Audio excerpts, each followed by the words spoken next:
following is a Comfortably Zoned Radio Network production. We are back. Box score from Nedick's at the Old Garden on 49th Street. I'm Ralph Tycho with the Comfortably Zoned Radio Network, and Hal Bock is here. David Hubler is here, and others will join us as we go. But I want to ask Hal Bock, Hal, what's the score? The score tonight is a discussion of the Baseball Writers Association Awards, which are coming out this week. The one that shook me is going to be announced on the 15th. That's the day after tomorrow. And the three finalists that they list are Mookie Betts, who had a tremendous season for the Boston Red Sox, Mike Trout of the Los Angeles Angels, who's a perennial, and Jose Ramirez of the Cleveland Indians had a great year for them. Who's missing? Well, J.D. Martinez, who I think had a better year than any of those three guys. I mean, you have to consider Martinez. Without Martinez, the Boston Red Sox do not win the World Championship. They might not even have gotten to the World Series. He led the league with 43 home runs. He was second in runs batted in with 130. He had a batting average of .330, finished second in slugging percentage with .629, third in on-base percentage, .402, and third in runs scored, 111. Now, what does a guy have to do to become one of the three best players listed on that ballot? I don't pick up a glove. See how he could have done any more. Pick up a glove, maybe? Well, you know, yeah, I suppose. I'm asking you. You're the traditionalist. We all are to a certain extent, but you would have preferred no DH, and this is just great fodder for what we're talking about. Should a DH be an MVP? And I don't know, has there ever been a DH that was an MVP? I don't know off the top of my head, but I'll tell you right now that a DH is going to go into the Hall of Fame next year because Edgar Martinez is right on the cusp, and he's probably going to get enough votes to go into the Hall of Fame. And we already have a DH in the Hall of Fame in Paul Molitor. So, and Big Poppy will probably go in too. Oh yeah, you're right, David Ortiz. You're right. Wasn't Frank Thomas a DH for quite a while? I'm sorry, what'd you say, Alan? Frank Thomas, the White Sox player, was a DH. Yeah. Yes, he was. That's We're joined by Al Blumkin. How are you, Al? Hanging in there. It's going to be freezing here the next 2 days. Oh. Put a hat on. Yeah. Yeah. So, I mean, you're right. I'm old school, and I was not thrilled with the introduction of the DH, and I know that I'm not going to be happy when the National League goes that way, but it will. But I still, just based on the numbers that this guy accumulated this season, J.D. Martinez, how can he not be one of the three finalists? Doesn't make any sense. I have a similar problem with the Rookie of the Year, which was announced this week. Announced yesterday. The kid from California, the Japanese player from California, who's a pitcher and a DH, got the Rookie of the Year award. To me, look at the numbers that the Yankee third baseman Andujar accumulated. Yeah, He had amazing numbers, and he played in a lot more games. So how do you? I just don't understand it. How the voting? I do understand it. I do understand it a little bit. I think analytics enters into it. I think the voters are swept away by the sabermetrics and stuff like that. Which although Tony, it was the hype, and the hype brought that in. The 5 votes that first place votes that Otani did not get went to Andujar. Yeah, I think it was the hype too. I think Alan's right. I mean, they were hyping this guy all year and before, when he hadn't even signed a contract yet. They were calling him the next Babe Ruth, which was absurd. Yeah, plus he played 5 years in Japan. I mean, when they gave it to Ichiro in 2001, he played 9 years in Japan. Well, but I don't count that as real Major League ball. He was getting hyped right from the start, and they were talking MVP, Rookie of the Year, all from April 1st, March 30th, whatever. Yeah. And it was ridiculous. I don't think he deserved it at all. I mean, he had a good year. He was injured for a good part of it, wasn't he? He was out for a while. Exactly. Yeah. He only played 100 games. Yeah. 2/3 of the season, literally. And I just don't understand how these voters go about their business. I mean, you might make an argument for him, for the Japanese player winning the Rookie of the Year, but it should have been a lot closer than it was. I mean, he got 20 votes, and the kid from the Yankees got 5. I don't know. It's really interesting that New York writers, you were one, Hal, have always been accused of setting the tone for who gets these awards, that Rookie of the Year and what have you. New York press, they would call it, all over the country. And now it's just the reverse. The New Yorker gets beaten out. No, he was so solid and didn't get hurt. But if O'Hanty doesn't get hurt, he's a pitcher pitching good ball and a hell of a hitter. That's a show right there. But it's not what he might do. It's what he did do.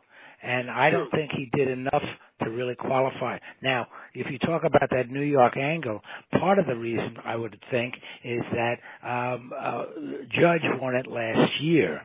So you don't want, maybe they decided, well, we can't have 2 Yankees in a row winning Rookie of the Year, although it's never stopped the National. Of course it's ridiculous. That the Dodgers won it. That's exactly what I was going to say, Hal. That's exactly what I was going to say. And the A's had a bunch of shortstops coming up, Walt Weiss and the like. So, there's no getting around what Al Blumkin said. It's the hype, the initial hype of the guy. But on one of the shows recently, somebody mentioned that he's got to live up to the hype. And he did. Right. He was a fine player. I'm not taking it away from him. But to me, the season that Andujar had was remarkable for a first-year player playing a tough position, third base. Now I understand that he was not the best fielder. He had some deficiencies defensively, but look at his numbers. I mean, God, how could you ignore that? Yeah, I find that bewildering. Yeah. What's going to be the reaction from everybody if DeGrom A does get the Cy Young or B does not get the Cy Young? I think that's going to be announced tomorrow. They did the managers today. Scherzer struck out 300 guys. He had 300 strikeouts. That's a very magic kind of a plateau, and he had a much better win-loss record. Although I know that wins and losses are diminished in this day and age, and DeGrom suffered terribly because he played for an awful team. And plus their relief pitchers blew tons of games for him. Oh, it was awful. It was just awful. I couldn't watch after a while. So, I mean, he certainly deserves it based on the 1.70 ERA. But I don't know. We'll see tomorrow. I'll tell you who deserves an award is a Met fan that watched every game in June. What about an Oriole fan? What about an Oriole fan who watched every game all year? Yeah, that's true, but the Mets it's hard to win the MVP if you trade it. 1 record. And then you go to June and 5-25 or something like that. It was 5-21. Yeah. The worst month in the checkered history of our favorite franchise. 5-21. Yeah, beating 62 is quite a feat. That's right. And that's including getting a batting out of order. I can't believe it when they batted out of order. Yeah. That's a little league trick, you know? Yeah. Yeah. That was awful. That was a horrible month, but the awards are coming out on that. They just can't find anybody that watched 30 games. Well, DeGrom he's a premier pitcher. There's no question about it. I know he had a very mediocre record, 10-9, and that speaks to the new attitude about wins and losses. Because if you looked at his record, 10-9, you'd say, well, that's a very ordinary pitcher. But he wasn't an ordinary pitcher. He was an outstanding pitcher. And he pitched every game. He had the team in the game, positioned to win the game if they could only hit. And I got the point where it would give up a run, and of course they didn't score for him at all. He gave up a run. I said, that's it. The game's over. Well, the question is, will they give Max Scherzer another Cy Young award? Well, they gave Maddox 4 in a row. How many did Roger Clemens win? I know. I'm just saying. I think he deserves it. What's his name? Maddox. Greg Maddox won 4 in a row. Yeah. Yeah. And Koufax also won a 3 and 4 years. So did Tom Seaver. But still, tell me about J.D. Martinez and the season that he had, and he's not in the top 3. Well, you put your finger on it, Hal. It's sabermetrics. Remember, I know. That, yeah, that was it. I know. His sabermetrics were not that good. Sabermetrics. Crazy. Yeah, and Bill James was not. Bill James even he started the whole thing, but even he's can't handle some of the the war and some of these other things that came out in the last couple of years. Prepare yourself, because I wrote a column about Bill James. I saw it. Yeah. Back from Thanksgiving. Yeah. When I come back from Thanksgiving, we'll talk about Bill James and sabermetrics and his new theory. He's got a new theory. I heard about that because Vernon went public on it. Yeah, he did, and I don't believe. I know, it's insane. It's insane. Is Bill James still part of the Red Sox organization? Yeah, nobody ever paid money to go see a bunch of robots. Consultant. That's true. Consultant. I know, yeah. But, ever since he's been a consultant, the Red Sox have won 4 world championships. After going, how many years? 80-some years without 86, yeah. It's a strange world, sports, I'll tell you. There's a lot of odd things that go on. Look, the Giants, the 1-7 Giants beat the 2-7 49ers last night. And the way they're talking about it here and the way the papers are covering it, you think they won the Super Bowl. Well, you get tired of losing games. They lost 5 in a row. So. Yeah, but still, Well, you got to write something. Yeah, I know, yeah. Hal, you must have discovered this in New York. You might be career that the hardest thing to write about is a team that loses all the time. That's not entirely true, Alan. No? I was talking to I taught journalism at LIU for several years after I retired, and I taught sports writing. And I often said to the kids that in a World Series, the World Series losing team, that clubhouse is much better to work. 2 reasons. 1, people are not running around spraying champagne at one another. And 2, there's a lot of thoughtfulness. There's a lot of insight available in that clubhouse, in the losing clubhouse. Now, the routine game in June, no, I wouldn't say that because, I was taught to write winners. But I found some really good stories in losing clubhouses because players have insight. Players are not as stupid as they might seem sometimes, and they have insight, and they can offer some really good, thoughtful perspective on the games. So I enjoyed working losing clubhouses sometimes. I really did.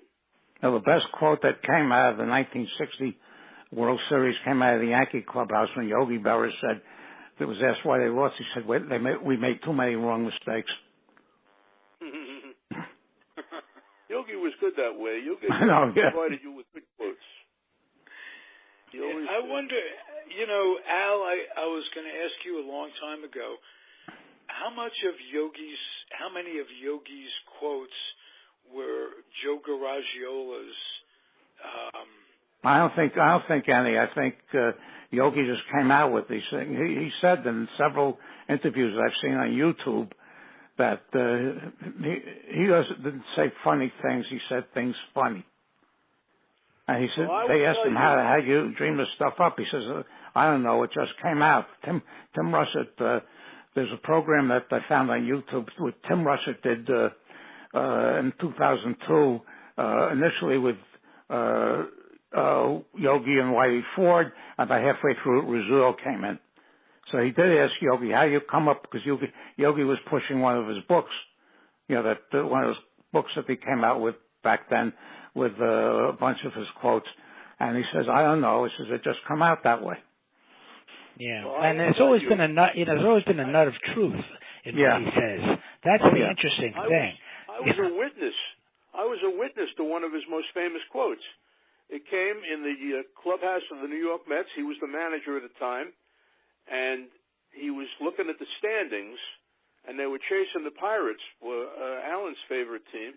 They were chasing the Pirates in a pennant race, and they were like 6 games behind with 8 to play or something like that. And Yogi sat there, and he's looking at the paper, and he says, it ain't over till it's over. And that and the deja vu. That and the deja vu all over again have entered the mainstream. Yeah, well, I've seen newscasters use those lines. I can testify that was legitimate Yogi. Yeah. He was perfect. He was a great guy. Right. Is there a different side of Yogi sometimes that the fan doesn't know about? No, I asked, we had a SABR meeting at the museum a bunch of years ago, and Dale Bearer was, doing the hosting it. Because Yogi, somebody asked about getting Yogi, and he says he's on the golf course. You can't get him for these. So I asked Dale, I said, your father ever get as mad around you guys as he did on the Robinson play in the World Series? He said, only when we talk back to our mother. Well, Yogi was fired by George Steinbrenner after something like 10 games or 16 games in 1985. And he didn't show up for 14 years. And when DiMaggio passed in early 1999, Yogi became the leading Yankee icon, so Steinbrenner had to go on his hands and knees out to the museum and beg him to come back. And when he finally came back, it was a Sunday, I went to that game with 3 friends of mine, and that was when Cone pitched the perfect game. Lawson threw out the first pitch to Yogi, and Cone pitched the perfect game.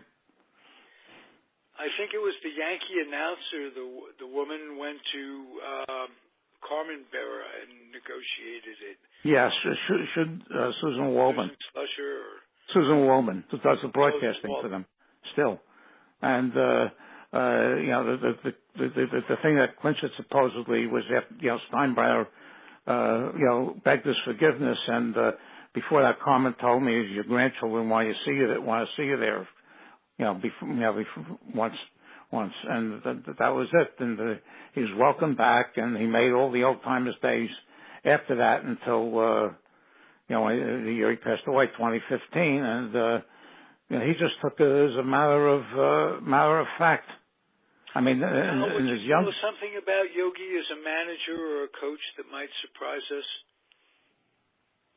Well, I thought he did a fairly good job. He's a very good manager. How? Yeah. He has the image of kind of a comical character, but Yogi was a very good manager. I mean, he took the Mets to the World Series. He took the Yankees to the World Series. Well, you can't, that's 2 different franchises in 2 different leagues. That's pretty good. I mean, he didn't win. They didn't win the World Series, but just to get to the World Series is an accomplishment. So Yogi was no dummy. Yogi was a very good baseball man. And for anybody to consider him anything less than that would be foolish, frankly. Good catchers usually can be fairly good managers because they really know. That's right. Casey Stengel always referred to him as my assistant manager. Yeah. When they went out to the mound, he always asked Yogi, whether the pitcher was losing it, not the pitcher himself, because the pitcher, a lot of time the pitchers were not. They won't tell the truth. A lot of them go to the. In fact, sometimes the catchers volunteer that information right off the bat. When Casey retired, Wes Westrom, another former catcher, and one of our heroes, Hal, I'm sure. Yes. Terrific defensive catcher. He gets the job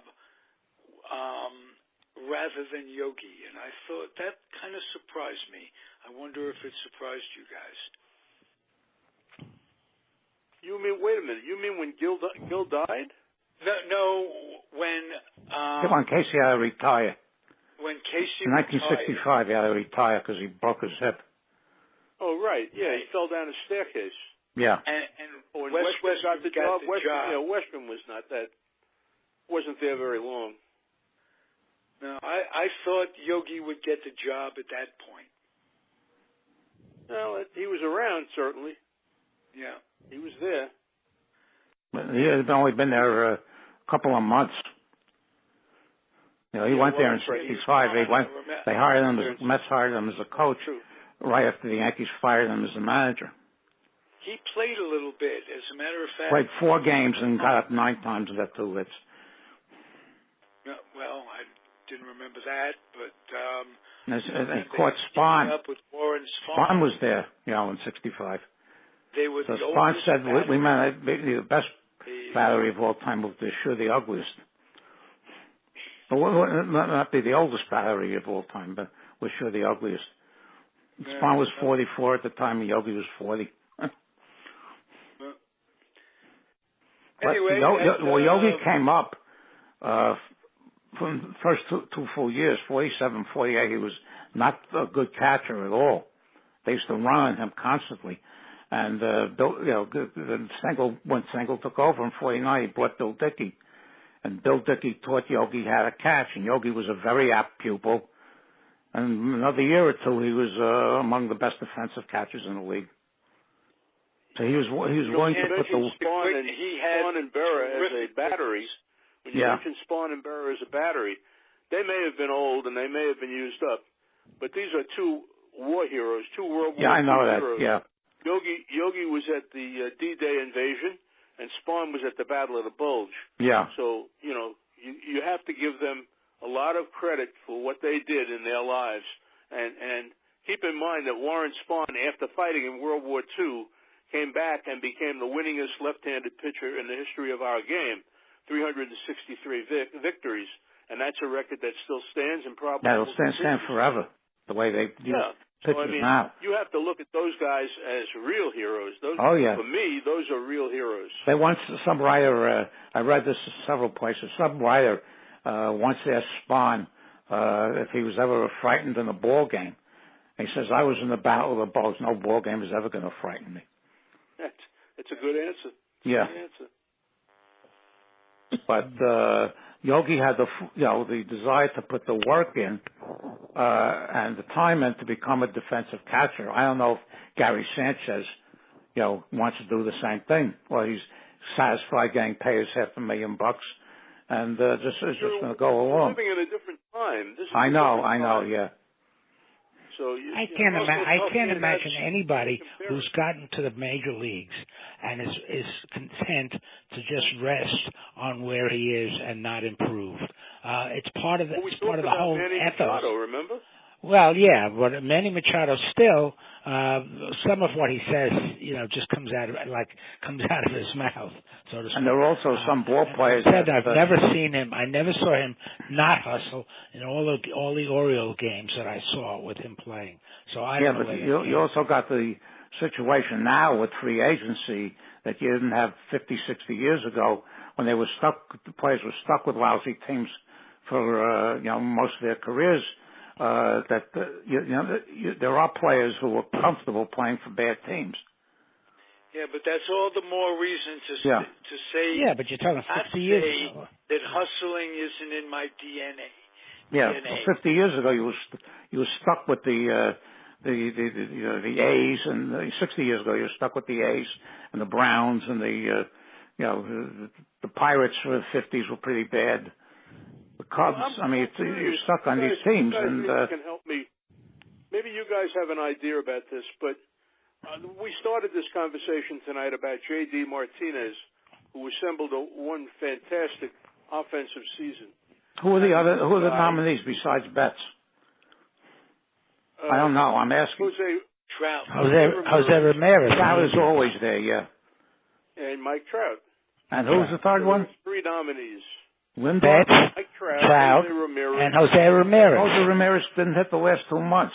I have a friend of mine who goes to most of the Cleveland games. He says the guy can't hit a breaking ball to save his life. That's what they started throwing him. I don't make the news. I merely report it. I know. Yeah, I'm just saying. That's ridiculous. But let me ask you a question. J.D. Martinez came up with the Astros. He got dealt to the Tigers. He got dealt from the Tigers to the Red Sox. Free agent with the Red Sox. He went to Arizona. He bounced around a little bit. He went to Arizona and Arizona. That's right. Bid 2 months there, and then signed with the Red Sox as a free agent. I know. Well, where was all this talent in the other three stops? He learned how to hit when he tore up the National League when he was with Arizona in 2017 for the last 2 or 3 months. Yeah, at the end, yeah. Yeah, and he said he learned how to hit when he got down there, and he just practiced and practiced and practiced. I just find that remarkable when you can assemble these kind of numbers and not be rewarded for it. I don't understand. Yeah, I know. I agree with you. It's totally ridiculous, especially Jose Ramirez. The problem is limiting it to 3 finalists. When they started doing this nonsense on MLB, it was a takeoff on the Academy Awards. Yes, that's right. Yeah, and they go to all 3 houses and they interview and they bring out the envelope. It's the same type of thing. So, even the awards have become a TV show. Oh yeah. Yes. But they're much better looking on the Oscars. Yeah, but the thing is also the MLB representative you have out there is Brian Kenny. Who? Brian Kenny, Mr. War himself. Oh. Has anybody? Can you explain war to me? Can anybody explain war to me? No. Come on, you got to be able to explain. You are a SABR member. I'm a SABR member, but listen, a bunch of years ago they gave me one of their research journals. The historical stuff I went right through. When it came to the mathematical stuff, I got lost in mathematics after long division. But it's not just wins above replacement. That's sort of easy to understand on a surface level, right? But now they have little asterisks and they have twos and they have numbers just like in an algebraic formula, and that's another. I can't understand any of that. I couldn't. That's another level. Understand any of that when I was in high school. And you don't know what's going on. You have to walk around with like a pocket dictionary with all of these abbreviations and acronyms defined if you want to know what they are, because they don't make any sense as you look at them. There's a couple of them that have little plus signs after them. Who knows what these things mean? Yeah, I asked somebody to explain to me how these people consider Bobby Grich one of the top 25 players of all time. And nobody can explain it to me. He was a nice player. He's a nice player, but he's not. He's not Hall of Fame. He's never played for any teams that won anything. And I can't. I look at his numbers. I don't see why this guy. So who says he is? So highly rated. The war people. Well, that's part of the reason why J.D. Martinez didn't become one of the final 3. Well, because he doesn't play the field. I looked this up before I wrote the column. He was 15th in the war. Now, why was he 15th? I couldn't tell you. But the other guys were much higher in war, so they got the nominations, and he didn't. After Jose Ramirez, who didn't hit for the last 2 months of the season. And I think he did get a hit in the 3 games that they played in the postseason. How the heck is he even under consideration for this? I don't know. That's one of the things I've lost some interest the last few years over this because it makes no sense. Some of it makes absolutely no sense. Mike Trout was out for a chunk of the season too, yeah. right? Yeah, and when Cabrera won the Triple Crown that year, the war people were pushing Trout. Cabrera won the Triple Crown, got his team into the World Series. They lost 4 straight to the Giants.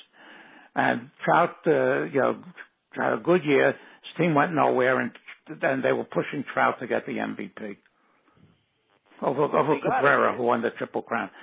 And it was ridiculous. In my eyes, it was ridiculous. Say this, nobody blows the whistle on these people. Did you play the race card on some of this? Where Trout. No, I don't. I don't think so, Ralph. I got to tell you, I believe in my heart of hearts that baseball is colorblind. Baseball doesn't look at skin color. They don't look at ethnicity. I think they look at hits, runs, and errors. At least I do. Hits, runs, and errors.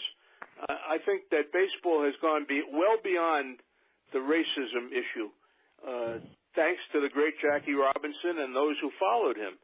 Now, I'm not going to deny that there was racism after Jackie, but I believe today, in the year 2018, that is not a problem in baseball anymore. Look around. Look how many Latino players we now have. And Asian players, too. Yeah, from 1953 through 1959, which is 7 World Series, 7 years, the National League MVP was African American. They had Campanella, Mays, Aaron, and Banks. And then you had later on, you had Frank Robinson, Maury Wilson. After Dick Rowe, you had Maury Wilson, Frank Robinson.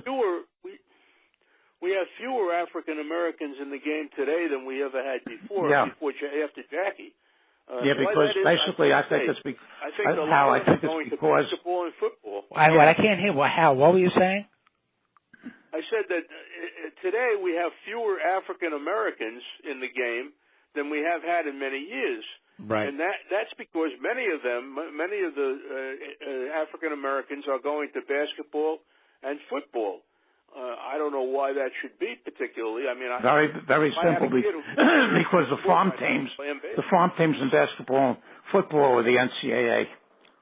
Well, sure. There's no minor league apprenticeship there for the most part in basketball and football. And so they get their money immediately. They don't have to wait, ride buses for 4 years. Why they go to those sports? Yeah, I think that's one of the reasons, yeah. That could be. You could be right. Also, particularly with basketball, you don't need equipment. All you need is a ball and a hoop. Baseball, you got to get uniforms and gloves and spikes. Yeah. No, you don't have to get uniforms in baseball. You're playing sandlot ball. All you need is a field, a ball, and some guys we played with 6 guys, 7 guys, 5 guys sometimes. You couldn't hit the left field. David, all that sort of stuff. Surprised how little of that goes on, how you pass diamonds all through the country and empty diamonds. You get, nowadays, it is the uniforms and the leagues and the traveling leagues and what have you. And that's what's wrong with sports in this country, or at least baseball. Not being played just for fun, just to go out there with your kids. Like David said, you didn't even need 9 players. You have 5 players on a team. That'll do. Or you play some first, second, and home, whatever it is. Right. The easiest one of all, and the one that's really cut into baseball as a young sport, is soccer, because soccer doesn't require anything. You don't even need a ball. You can use a goat skin or any kind of thing that you can kick. What's that? Soccer has not caught on in this country. I mean, well, with the kids level, it certainly has.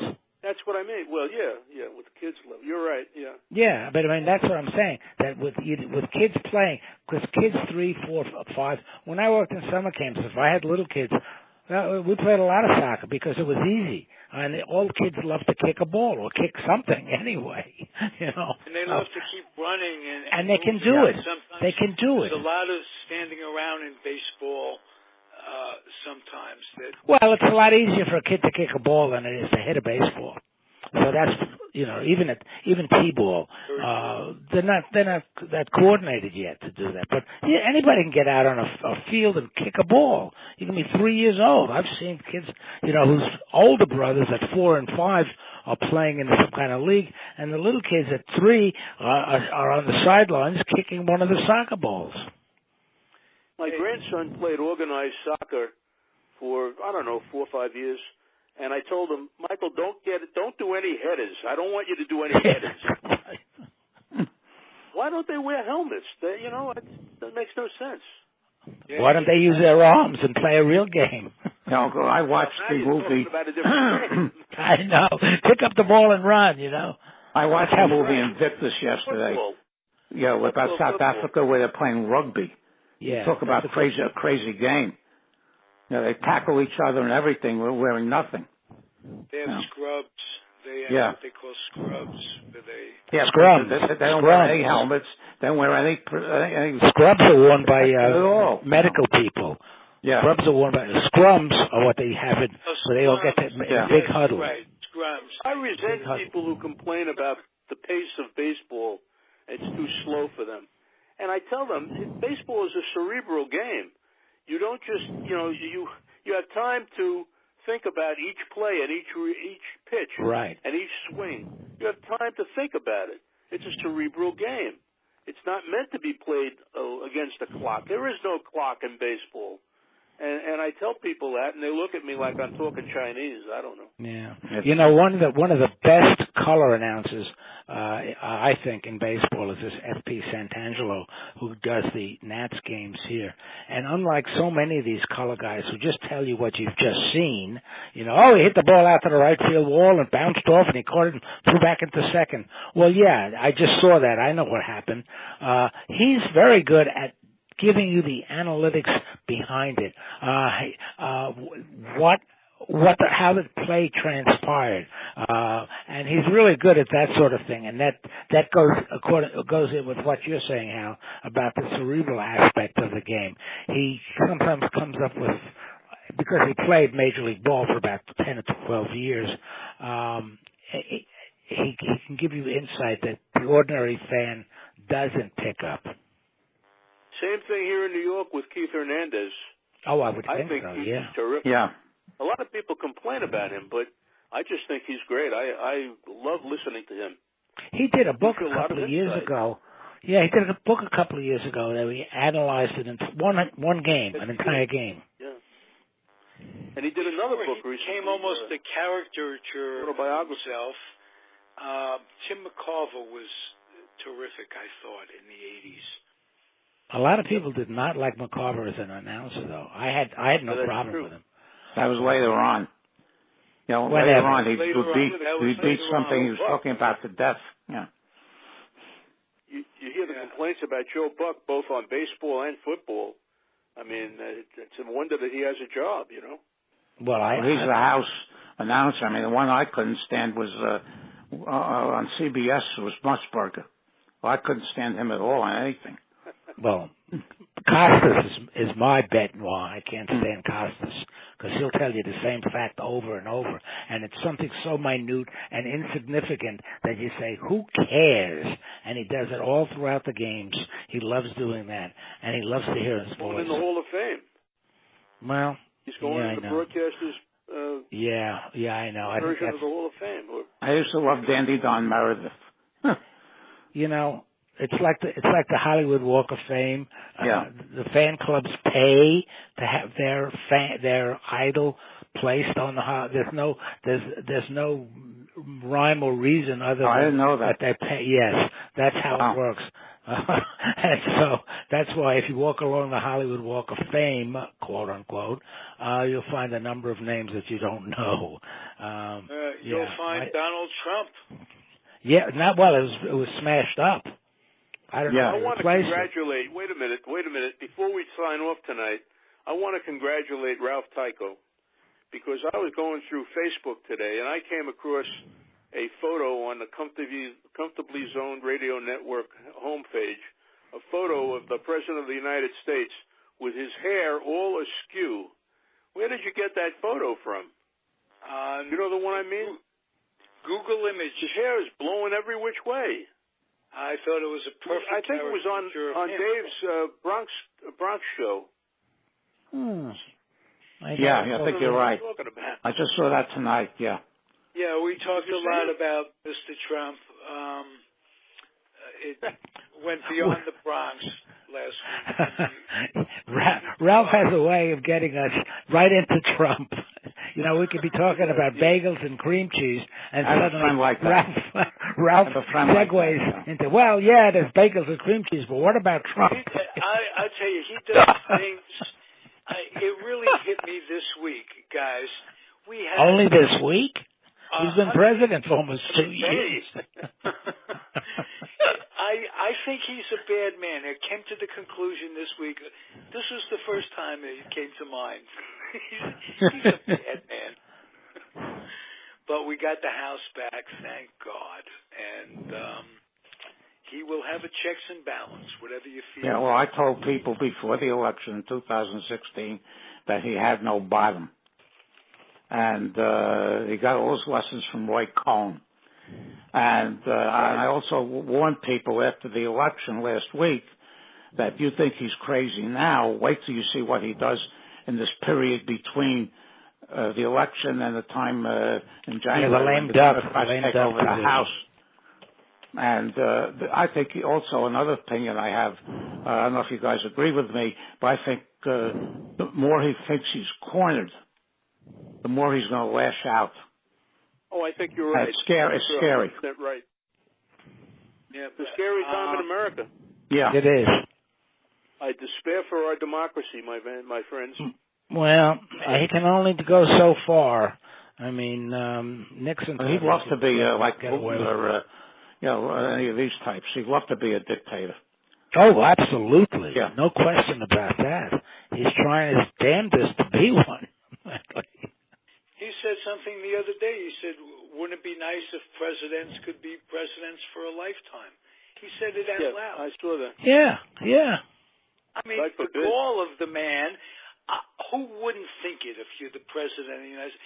They play music when you walk into the room. You got to be enamored with that on some level. Well, it's not only then. I mean, when I followed the presidential, primaries up in New Hampshire, you know, these guys, and these were second tier, let's say I call them, because they didn't get the nomination. But every time you went to one of these rallies, you know, the crowds would be standing around clapping, and then the big spotlight would come on, and the band would play, and the candidate and his wife would walk in, almost like, you know, the bride and groom will have their first dance as Mr. and Mrs. So-and-so, but on a hugely larger scale. And it's such a heady sight to see. You get even just covering it in the press, you can't help but feel a sort of excitement all over the place. And for these people, this is what they live for. And so you're right about that. I got to tell you, Trump brought a tear to my eye when he announced that he had fallen in love with the Korean dictator. Yeah. Fell in love, he said. Yeah. Meanwhile, they're building love messages. Yeah, meanwhile, most of the veterans all over the country. When he pulled that stunt last week by not going to the World War I, the cemetery where all these Americans are buried from World War I, because he was afraid of getting his hair messed up by a few drops of rain. A lot of the veterans really pissed a lot of veterans, almost all veterans off. Well, that was the White House excuse. That's why he's trying to stop in the Florida recount. He's trying to stop that and stop the mail order votes to come in. He's a bully. He was back in D.C. Yeah. On Sunday, he could have gone to Arlington, and he didn't. No, he didn't. So right. Same thing. Well, as far as the cemetery in outside Paris that he didn't go to, the White House has acted very much like the Saudi government. They've come up with so many excuses for why he didn't go there. Every day there's a new excuse. Well, it was raining so hard. No, the police wouldn't let us have to close the highway for the motorcade to go out there. Oh no, the weather was so socked in that the helicopters couldn't fly. But meanwhile, every other head of state got there. You know? Well, I'll ask many of whom to this country. Oh, absolutely. Many of them, many of these heads of states don't really have the kind of escort and wherewithal to make all of these visits, and yet they got there, and they got out to the cemetery, and they appeared under the Arc de Triomphe for the Sunday ceremony. And he sat sulking up in his room there at the ambassador's residence the whole afternoon. Probably after the elections on Tuesday, he is not a happy camper. No, he is not. No, he came out, his face and his whole demeanor were changed. And you said it best, Al. His back is against the wall, and that's we have to take dangerous place for it to be. I'll tell you. It is. It's 45 days, and the crazy man could do anything. I hope there's a fail-safe thing going on. I'm sure there is, but he said the stupidest thing he ever said. When the fires broke out in California and people are losing everything and losing their neighbors and being killed and this, that, and the other thing, he says it's the fault of the forest management in California. Well, and he was going to hold money. He was going to hold federal funds back withhold money. Withhold funds. Guess what? Funds, the land we're talking about is federal land. Well, even if it isn't, they showed that the campfire was a fire that was started by a spark, and it was fueled by those high winds and the dryness of the area. What was the state forestry people going to do? Go out there and water down? But actually, it's the federal forest. He didn't realize the land is run by the feds. He doesn't care. He doesn't care. Really. Okay, and the only thing he cares about is evading responsibility. The man has never taken responsibility for anything his entire life. Nope, you're right. Now, I want to ask Hal what your reaction was when he first came down on those black reporters, White House staff, and then took away press coverage. I mean, what an outrageous thing to do. I saw that live. I was watching that, and by the way, my wife mentioned this. My wife said, he came down on the three black women, but Acosta is white, isn't he? I said, yes, he is. Acosta, but you know what? He's from Cuba. He's Latino. Right. He's an import from Cuba. And he may have been born here. I don't know. Yeah, he might have been born here. I don't know. Plus he watches CNN. That's where I get my national news from. He had the nerve to ask a question, an important question. How can you do that? How can you just not celebrate me and what a wonderful president I am? I know that. We're all old enough to remember the grillings that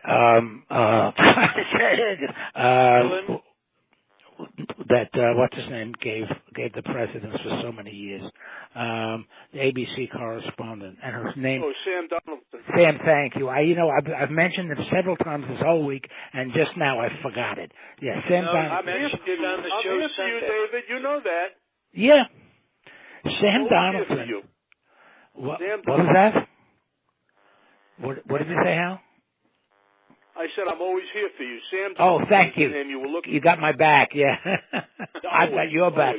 Always. Yeah, and Donaldson went after every president, Republican, Democrat, the same obnoxious. He had a big, deep voice, and he just boomed over the rest of the press crew. And He wrote a book. The title of the book was "Hold On, Mr. President," which is what he always said. Hold on, Mr. President. That's right. He challenged them all. Nobody reached for his pass. That's right. Nobody took away his press credentials. That's right. The gall of doing something like that in the face of democracy, where the only way we as citizens get our information is through the media and the press. How else are we going to know? If you stifle that, you're becoming a fascist pig at that point. He is so petty. He is. He's terrible. Just very awful. Disturbing. I read several months ago. I read a biography of Roy Cohn. Full-length biography is written by Nicholas. Somebody used to write for the Village Voice. Nicholas von Hoffman, I think his name was. Yeah, and right. The last 30 pages. The book was 1988, and the last 30 pages had a lot of mention of Trump. And that's who he took all his cues from. Deny everything, and right away. Hit back. Yeah, hit back. Yeah. Mhm. Yeah. Well, it was through Cohn. It was through Cohn that Roger Stone came into contact with Trump, and Roger has always felt that Roy Cohn was his idol, one of his idols. So. Oh, he was the gay guy. He died from AIDS without ever admitting it. Yeah. Yep. Yeah. That's right. And he came down on other gays. I mean, that's a despicable human being right there. And don't forget, he was involved in the Senate investigation into communism. Yeah, he was a aide to McCarthy. Yeah. He tried to get this shine a free ride in the army. Yeah. And that's what eventually brought the whole thing down. And if I'm not mistaken, Bobby Kennedy was the attorney for the Democratic. He was. Yes, he was. He left before all the shit hit the fan there. Really hit the fan. Right. All right, guys. Great show. I love chatting with you guys. That's what I mean about Ralph. How it got us from Yogi Berra to Trump. I have a friend like that. Yeah, I talked about a ball game. We got to be relevant. Yeah. We got to be relevant. It's relevant. He's not on the MVP list, let's say. No, that's right. No, and won't be on anyone's MVP list. No. But as I was telling Tal, I was talking to Tal, she says, how could he just do this day after day and nobody comes down on him? 48% of the people in this country like him. That's what scares the piss out of me. It's very scary, yeah. Even if it's not the majority, it's damn close to it. And well, I keep thinking of those 3 million votes that he didn't get. He's not up for 48%. The problem is the electoral college because California is the biggest, most popular state in the union. They get 2 senators. Wyoming, all they have there are cattle, grizzly bears and sheep and buffalo, and they have 2 senators. That's true. That's true. And I could make a case where why do we need senators? Congress. How about just the people being represented, not big business? Well, you got to talk to the founders, and they're not around anymore. Right. That's true. That's true. I'll talk to them in my dreams. But basically, they did a good job. Basically, they really did a good job. You can't argue. Oh, it's true. They did a wonderful job. That's all the reason we need to preserve it. Exactly. Yep. Thank you, guys. Okay. Good night, everybody. Good night, everybody. Same bad time, same bad channel next week. Beautiful. Take care. Bye. Okay, good night. Bye. Bye-bye. Adios. The proceeding was a Comfortably Zoned Radio Network production. Thank you for listening.